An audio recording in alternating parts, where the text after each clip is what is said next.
Hey guys, Elias here, and today in this video I'm going to be doing a very quick channel update yet again, and I'm also going to be doing a very quick, or hopefully quick, review slash overview of the latest Living World Season 3. I apologise in advance for any lag that I'm getting. I think it's because, for those of you who didn't see the previous channel update video, I said that I'm basically using my friend's PC. I've been at work every day, and the only time we have off is the same time off, and I don't want to basically make my friend sit there for 3 hours while I play Guild Wars 2 and make videos, which is why I put out any content. I've also not really been able to play any Pokemon TCG online. I've not really been able to do anything, if I'm quite honest. But at the moment, I'm currently on holiday in France. I'm actually on my own personal computer, my own PC. And I thought I'd get this video out while I could, or at least recorded while I could. So I apologise in advance for mucking about. I think the hard drive is actually on its way out at the moment. I keep getting driver errors and driver issues and stuff. And also my recording software is quite heavy, so yeah, I'm looking at my LEDs and they're flashing like crazy, so I think the HDD is probably on its way out.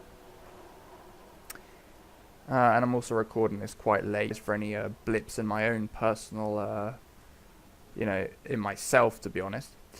So I'm going to move swiftly on to this episode of Living World Season 3, which is called Crack in the Ice. So I guess most of you have already played through this, but for those of you that haven't, this will be filled with spoilers. I'm not going to bother trying to filter out all the spoiler parts. I'm not going to bother, so this is going to be filled with spoilers. So this isn't really a follow-on from the last one. It's sort of a split story. This part here follows the Jormag part rather than the Primordus part, and so we get to see Bram and Rox and Garm again in this particular episode, and we also yet again get another area, another new map to explore, which is called the Bitterfrost Frontier, which is north of Frostgorge Sound in the far Shiver Peaks. So I'll give you a very, very quick overview of the map. This map has only 2 waypoints, the entrance waypoint and over here, Sorrow's Eclipse Sanctuary, where there is an Unbound Magic Collector, a Vista, a bank, equipment repairs, and your usual. Those are the only 2 waypoints. There are 5 Vistas, one in basically every corner of the map, so to speak, 3 Mastery points on offer, 2 that are very easy to get, or 2 that are quite easy to get, and 1 that's a bit harder, and 13 points of interest. And just like the Ember Bay map, we have repeatable Karma Hearts, which also tie into your dailies, and I'll go through those, maybe talk about those a bit later. We also have the return of the thermal tubes, which we had in the Ember Bay map as well, so for those of you that want to use those, you will need the Thermal Propulsion Mastery.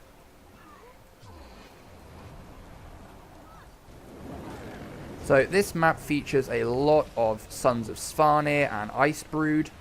They are extremely annoying. They are very strong. I mean, some of these enemies can pretty much one-hit you no matter what stats you're running, what equipment you're running. I mean, this is my brand new level 80 Elementalist, and I am actually running full exotic Zerka gear on this, so I should be alright.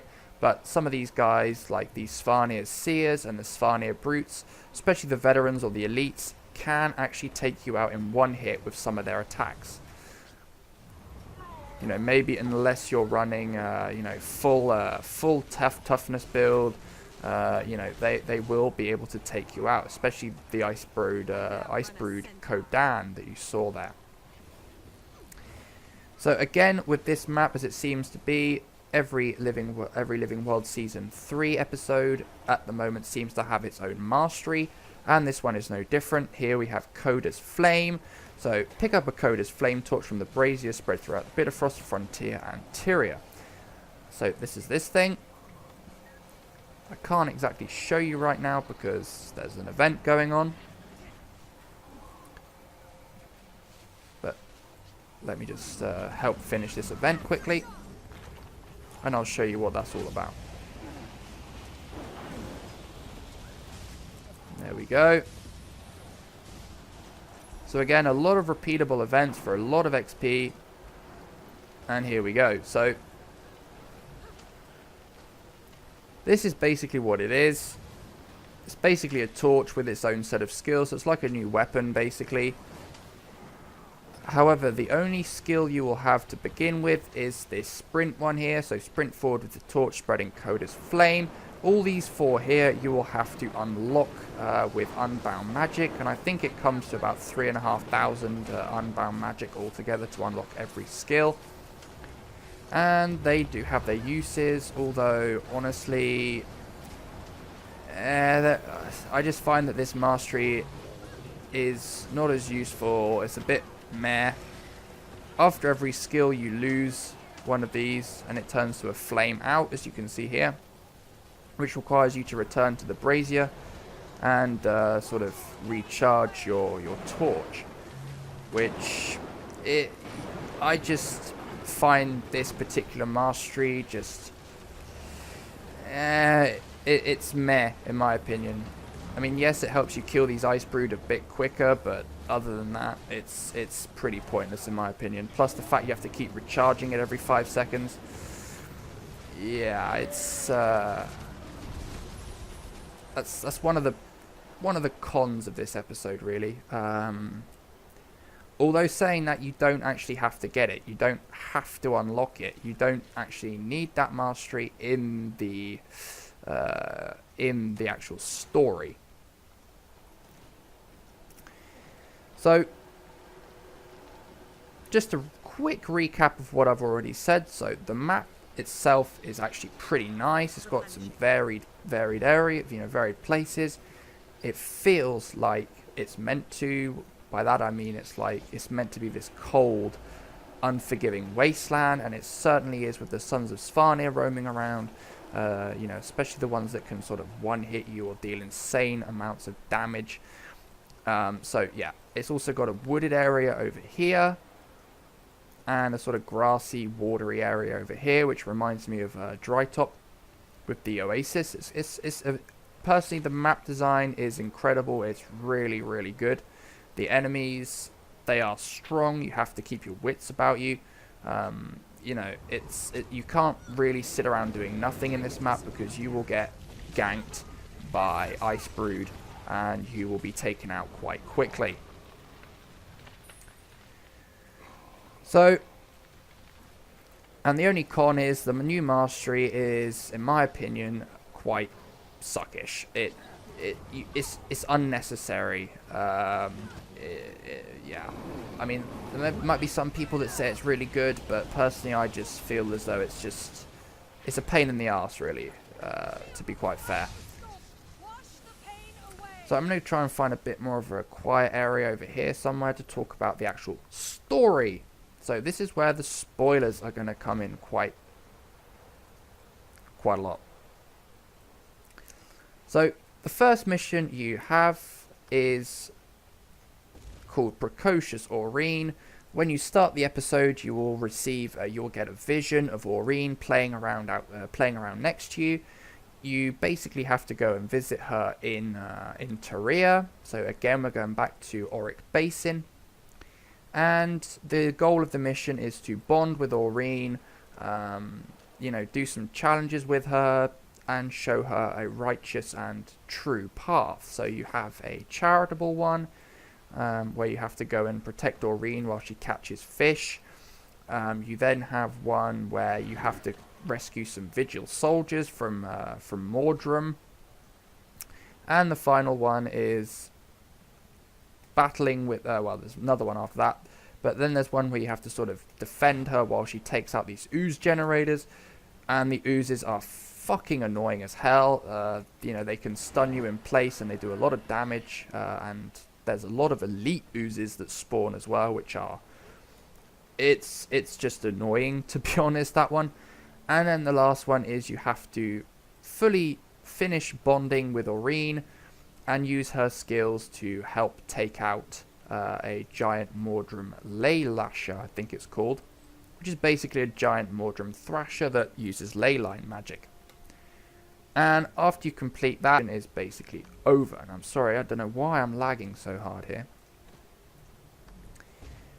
Then you have the second one, which is Journey to Bitterfrost Frontier, which is the map, which basically requires you to talk to some Norn in... Jesus, this lag is incredibly bad. It requires you to talk to some Norn in Holbrak, ask where Bram went, and then it requires you to go up through Wayfarer Foothills to the north of Frostgorge Sound in this sort of unused area over here in the Sea of Lamentation, and then into Bitterfrost Frontier. And that is basically that. The next part is then trying to find Bram, and you basically have to disguise yourself. You go to, over here, Sorrow's Eclipse. You ask if they've seen Bram, blah, blah, blah, blah, blah. And it then requires you to disguise yourself as a son of Svanir, and then find out how to make their magical potion, which helps you fight off the cold.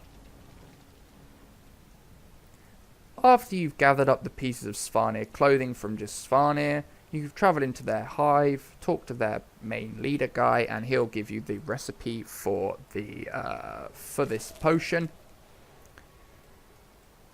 which allows you to then go into this area over here, which is the Bitter Cold, and in here you kill off a Svanir that has mutated with the powers of both Zhaitan and Mordramoth, which you then gather a sample for Taimi. Now, Taimi of course plays into this because she thinks that she may have found a way to actually kill off both Primordus and Jormag without actually having the need for anyone to fight it. She thinks that they can sort of, make their two different magic styles fight each other in a certain respect, if you sort of understand what I'm saying. She thinks that putting one of their magics against the other will sort of, nullify them both and kill off both dragons at the same time. And that basically sums up that mission. So far they're actually pretty fun. It requires a lot of gathering, a lot of moving about. It sort of forces you into doing the Karma Hearts at the same time, but that's no problem. And then, so moving on, I do apologise for going so quickly and rushing through this, but it is quite late when I'm filming this, and I don't have much time to edit it or anything. I'll probably upload this in a couple of weeks after filming, so probably early January. So you then got Elixir Cooking, which requires you to go to this place, cook up the elixir, and then you go into the Bitter Cold, destroy that abomination that I spoke about, and that's that mission there. Then you're on to the last mission, which is Frozen Out, which is where you meet up finally with Bram and Rox. Now, after the other missions being quite fun and quite good, I expected this one to really, be something to end off the episode with a bang. Unfortunately, in my opinion, this mission was the worst of them all. It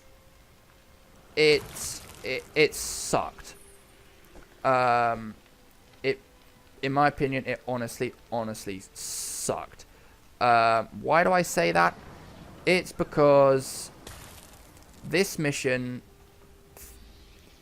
is basically, it's almost like they didn't know what to do with it, and so they just made it endless horde mode. I mean, you find Bram, you have to kill off 2 or 3 waves of veteran and elite Sons of Svanir. You've got the hunters, you've got the seers, you've got everything like that. So you keep getting one hit and you keep dying, or at least in my case I did. You then finish the first wave, and there's another wave of Sons of Svanir elites, and and I'm like, okay, fair enough. You then go on a bit further, and there's then 2 waves, or 3 waves, or 4 waves of Icebrood Wolves.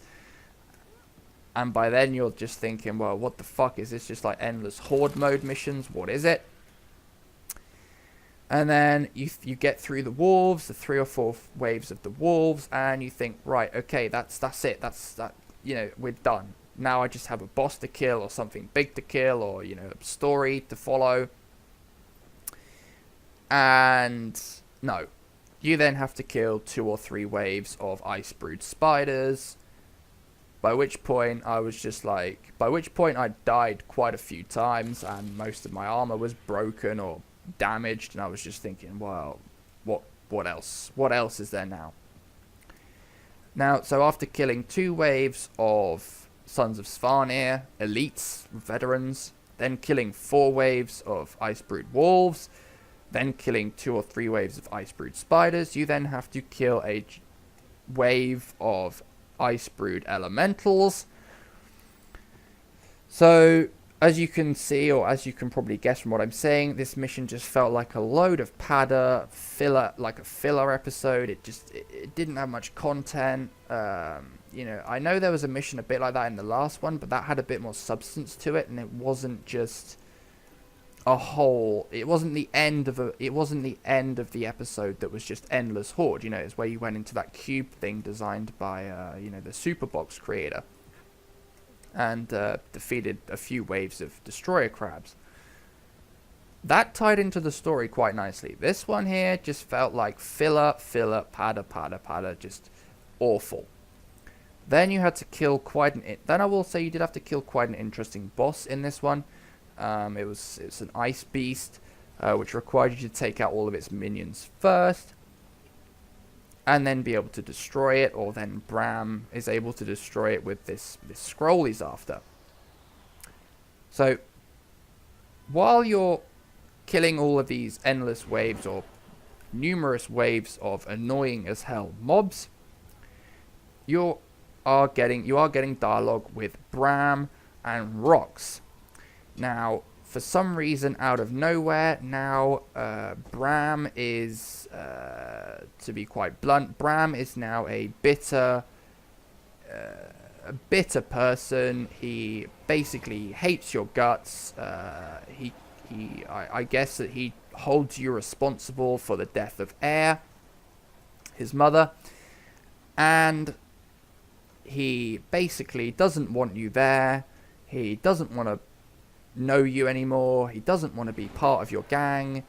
He wants to go off, do his own thing, take his revenge out on, go and kill every single Elder Dragon until he basically ends up killing himself. And he doesn't want to help you. He wants to do his things his own way with his own people. And yeah, that's basically wrapping it up quite nicely, basically. So yeah, so there's a lot of trouble going on between the commander, or you basically, and Bram, and I don't know quite where that came from, because I think the last time we saw Bram was when his mother died or something like that. But he wasn't bitter or didn't hold you responsible, and now it's like, because of you, my mother's dead. You sitting around and doing things scientifically, look how that turned out. You were the commander of the Pact, and look how many of them died. It's all your fault, blah, blah, blah, blah, blah. And he's become a bit of an asshole. And he wants to do things, like I said, he wants to do things his own way. And basically fuck off and leave me alone. So we're going to have to see how that pans out. And to be honest, that about wraps up the story. That wraps up the story and most of the map. There are a few other things that I can mention, a few honourable mentions of this patch. Each, just like with Ember Bay, each Karma merchant offers its own sort of object. Each of these is offering minis and armor trinkets for karma, and a lot of them require you to pick up these winter berries, go and gather these every single winter berry bush in the map, which will give you these winter berries, of course. And you can use those to make Thor elixirs, which is how you get into the bitter cold in the northeast of the map. You can consume them for unbound magic, you can trade them, and you can pretty much trade them with any one of these Karma Heart people here. And as you can see here, they each offer a couple of trinkets or amulets with different stats, a rare one, an exotic one, and their own mini. So here we got the mini chicken, and that requires 50 fresh winter berries and 105,000 karma. And as you can also see here, this particular one here offers unbound resource gathering tools, which basically means that when you use them on a node, you will not only get the resource from that node, but you will also get limited quantities of unbound magic. And just to show you another one of the minis, which I have actually already unlocked, this is the mini owl griffin hatchling, which I think is the best mini that there is from this one here, except maybe mini Aurene, which I'm going to get, which I'm going to hopefully try and get. I'll just show you how to get that quickly. Which I think, yeah. So Gift of Aurene, you have, so crafted by huntsmen, crafted by tailors, leather workers, artificers, jewel crafters, etc. So if you've got a lot of characters like I do, I have one of every single class of character, you can easily get that mini Aurene. I'm probably guessing you need 400 in the crafting discipline. I'm not quite sure. So, I'm very sorry for that being so short, so rushed, and perhaps not very entertaining for you guys, but I really just wanted to get something out, as I've not uploaded anything on my channel for quite some time. In fact, I think the last one was probably the Love Story Chapter 2 2016 rework, or remake rather, and I really wanted to get some more Guild Wars 2 content out. But I do apologise for the lack of professionalism and quality in this video, as I did have to rush it. I mean, it's very late. Well, it's quite late at night. It's 11 o'clock at night when I'm filming this. I don't even think I'm going to have time to edit the footage and upload it by tomorrow, which is the 22nd of December. So I'll probably have to do that at the end of the month when my friend is away and I've got access to his computer without feeling like I'm pushing him away. And I'll upload it either at the end of December, the end of the year, it's my last video of the year, or at the beginning of New Year's 2017. So I just thought I'd quickly show you this area here, which I think is absolutely fantastically well designed. I love these huge trees in this sort of wooded area. I think that's fantastic. And if you're wondering what sort of unlocks you get from this episode, like as you can see here, you have the dragon headdress from the last episode with Ember Bay. This one here gives you, story journal. It gives you the glacial gauntlets, which they're not very pretty.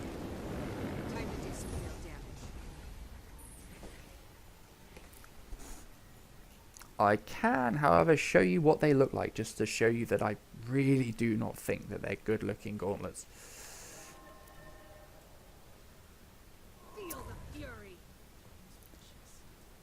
And while I'm running up here to show you that, I will also say that I do find that this map is very good, a very good rare material farm. Those ice brood wolves seem to drop vicious fangs at an alarmingly quick rate. I've also got piles of violescence and stuff like that very, very easily here. yeah, and I thought I'd better mention that for those that are looking to farm rare materials. These Ice Brood do drop a fair share of rare materials, especially the wolves, which, like I said, drop the Vicious Fangs. So, Glacial Gauntlets, which is the last thing I'm going to show you. Oh, of course, they're called light Glacial Gauntlets. There we go. So, right, that's luminescent gloves. Do apologise. There you go.